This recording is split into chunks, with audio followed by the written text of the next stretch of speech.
Begitu kita bersyukur, berarti kita siap untuk ditambah.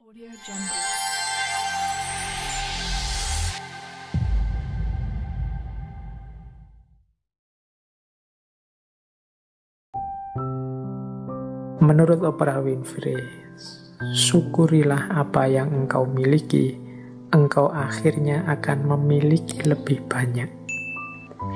Kalau engkau hanya memperhatikan apa yang belum engkau miliki, engkau tidak akan pernah merasa cukup. Nah, kalau ini kembali pada prinsip 6 langkah Law of Attraction tadi ya. Di antara langkahnya adalah mensyukuri apa yang sekarang kita miliki. Begitu kita bersyukur, berarti kita siap untuk ditambah. Engkau akhirnya akan memiliki lebih banyak. Banyak di antara kita yang tidak bersyukur. Yang jadi fokus pikiran kita apakah adalah apa yang kita tidak punya. Padahal yo pinter, IP-nya tinggi, dicintai dosen-dosennya, tapi hanya gara-gara tidak punya pacar, tiap hari sumpek mikir tidak punya pacar ini saja. Padahal ya istrinya cantik, padahal ya kaya raya, padahal ya hidupnya terjamin semuanya, tapi hanya gara-gara tidak punya anak misalnya, tiap hari mikir satu ini saja, akhirnya lupa bersyukur. Seolah-olah hidupnya punya kekurangan yang besar sekali. Nah, ini kita tidak akan bahagia kalau hanya memperhatikan apa yang belum kita miliki. Kita harus lebih banyak fokus mensyukuri apa yang sudah kita miliki, bukan disibukkan hanya oleh apa yang kita belum punya. Biasanya kita itu lebih sibuk dengan apa yang kita tidak punya daripada mensyukuri apa yang kita sudah punya. Maka Law of Attraction mengajari kita ya basisnya adalah bersyukur. Hendaknya kita ini selalu menghubungkan situasi yang kita alami dengan yang lebih buruk atau lebih kurang atau di bawah kita. Tujuannya apa? Biar kita bersyukur. Semua kegelisahan, ya mungkin tidak 100% lah, sebut saja 90% kegalauan, kegelisahan kita hari ini itu muncul karena kita merelasikan diri dengan sesuatu yang lain yang lebih tinggi, lebih bagus, lebih sukses, pokoknya lebih segalanya dari kita. Akhirnya kita tidak mampu untuk bersyukur. Mau bersyukur itu lebih berat karena kita melihat hidup kita ini serba kurang.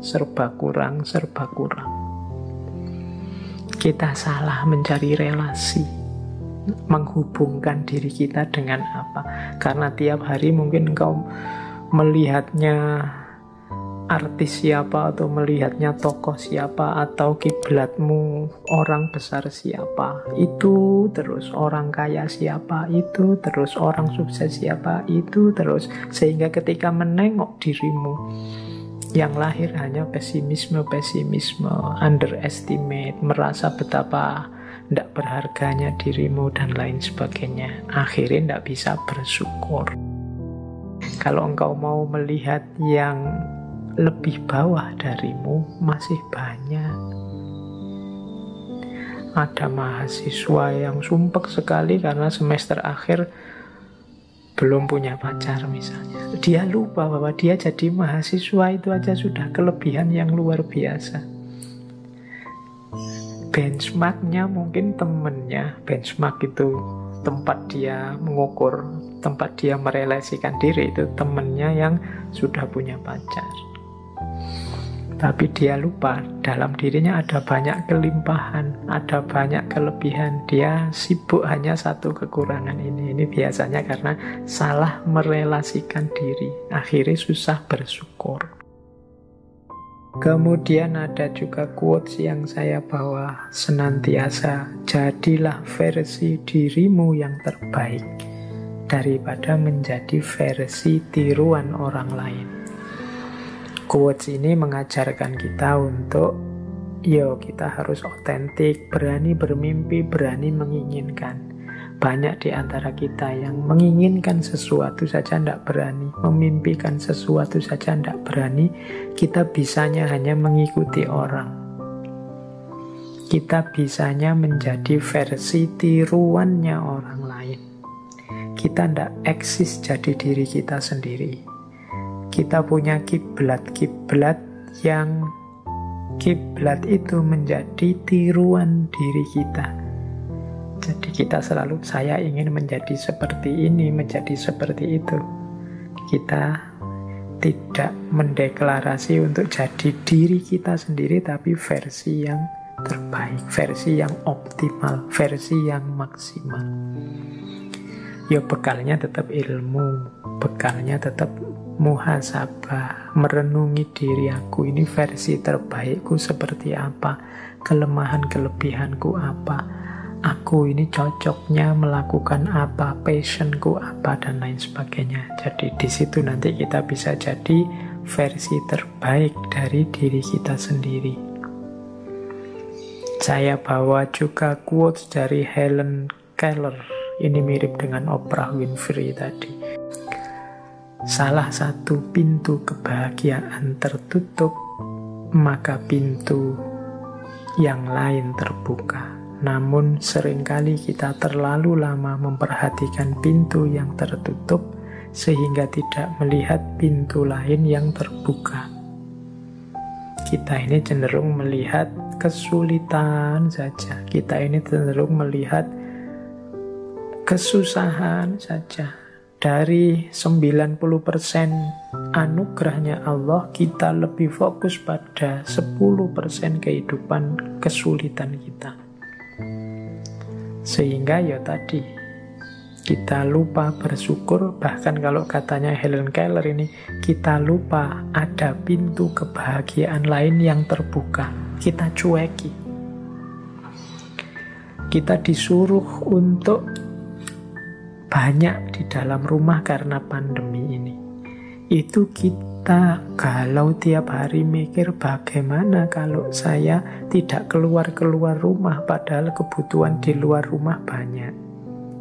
Kita lupa ada pintu lain yang terbuka, bahwa alhamdulillah banyak di rumah, banyak kesempatan untuk meningkatkan potensi diri, banyak kesempatan untuk merenung, untuk muhasabah. Itu contohnya. Tapi kita lupa dengan anugerah kesempatan ini karena kita melihat ada kesempatan sebelumnya yang tertutup. Kesempatan kita untuk jalan-jalan keluar memang tertutup, tapi kesempatan untuk introspeksi, nambah ilmu, terbuka lebar-lebar sekarang. Cuma kita hanya fokus galau, sedih, merenungi kesempatan jalan-jalan yang tertutup ini, sehingga ketika pintu lain untuk belajar, untuk muhasabah, untuk meningkatkan kualitas diri yang terbuka ini tidak kita manfaatkan. Akhirnya pandemi berakhir, terus kita toleh-toleh, tidak ada hasilnya apa-apa, aku di rumah berbulan-bulan, hampir 1 tahun ini. Itu karena kita fokus pada kesulitan, lupa pada keberlimpahan hidup, lupa pada pintu-pintu lain yang terbuka. Biasanya aku sibuk bekerja, waktu untuk keluarga sedikit. Sekarang disuruh di rumah, waktu untuk keluarga harusnya banyak, tapi tidak termanfaatkan dengan baik karena aku repot. Akhirnya anugerah yang terbuka itu tidak termanfaatkan.